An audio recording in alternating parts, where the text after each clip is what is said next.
President Obama called both Hillary Clinton and Bernie Sanders last night, but as the White House noted today, only one of those calls was congratulatory. Mr. Obama is expected to endorse Clinton formally this week and then hit the campaign trail for his 2008 election rival. Chief Washington correspondent James Rosen joins us live from the White House tonight with a look at what the president brings to the Clinton campaign. Good evening, James. Good evening, Shannon. All right, we all know, of course, the president is a gifted campaigner, but how is the Clinton team going to try to maximize him and use him as an asset leading into the fall? Well, Shannon, this will require close coordination between the Clinton campaign and the White House political director. Compared to the examples of Reagan Bush and Clinton Gore, the Obama and Hillary Clinton operations appear relatively free of friction. Still, aides to Mrs. Clinton are acutely aware that the presumptive Democratic nominee struggles with some groups that President Obama could conceivably rally on her behalf. Case in point, Mr. Obama's favorability among Latino voters is 16 points higher than Mrs. Clinton's.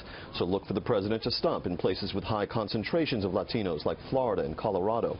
Among voters under 35, 6 in 10 see Mrs. Clinton unfavorably. That's reversed for President Obama.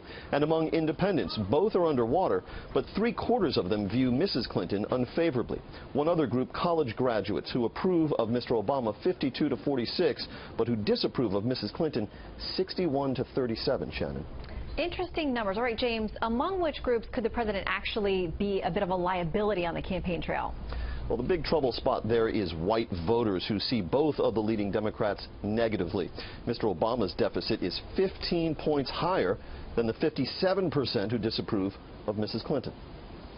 Is it the view of the president that his participation in the campaign, on the campaign trail, is essential to a positive outcome for the Democratic Party in the fall? I haven't heard him describe it that way. I think the president's thinking is that when considering who should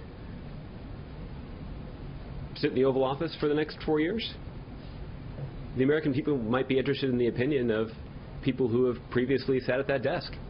As for the First Lady, we are told there are no political events on her calendar as of yet, but we expect that to change, Shannon.